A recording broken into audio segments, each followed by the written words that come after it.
So guys finally চলে এসেছে আমার সেই ডলটা, তোমরা দেখছো। তো আমি এই ডলটার আনবক্সিং করতে চলেছি।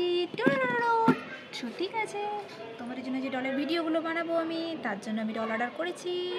তো দেখা যাক ডলগুলো কেমন এসছে। ভালো লাগলে অবশ্যই নেবো, না হলে কিন্তু তোমরা কমেন্ট করে জানাবে এটা রিটার্ন করবো না। ওকে, সো ওপেন করা যাক।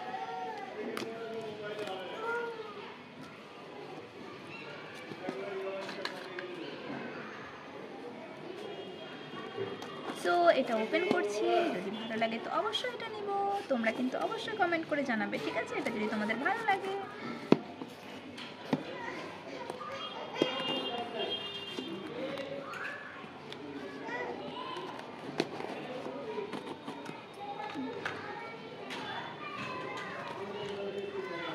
সো কেমন এসছে? ও মা, খুব ছোট তো।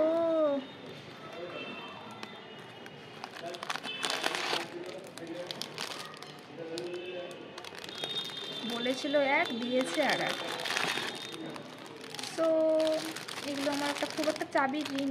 এগুলো তো আমার পছন্দ নয়, এগুলো তো আমি ভালো লাগে না এগুলো আমার। তো তোমরা দেখতেই পাচ্ছ, এটার দাম নিয়েছে 254 রুপিস, 254 টাকা নিয়েছে। কিন্তু এটা সত্যি ভালো নয়, এটা ড্যামেজ এবং অন্য মাল, এটা পুরোপুরি অন্য মাল। এটা আমি ক্যান্সেল করতে চাই। তো বন্ধুরা সরি, কিছু করার নেই। ডলগুলো তোমরা দেখতেই পাচ্ছ, একদম ছোট ছোট ডল। আমার এগুলো একদম ভালো লাগেনি। সো দেখা যাক কী হচ্ছে, কী করি, এখনও ভাবিনি।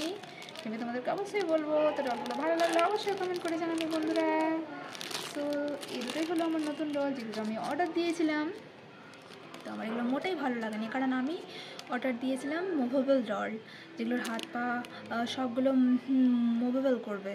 কিন্তু এগুলো নয়, এগুলো একদমই একটা চাবির ঋণ। একটা ব্যাগে যেগুলো লাগানো থাকে, বা গাড়িতে বা আলমারিতে, যে কি আসলে চাবিতে লাগানো, এগুলো আমার একদম পছন্দের এটা জিনিস। সো আমি এটা চেঞ্জ করবো।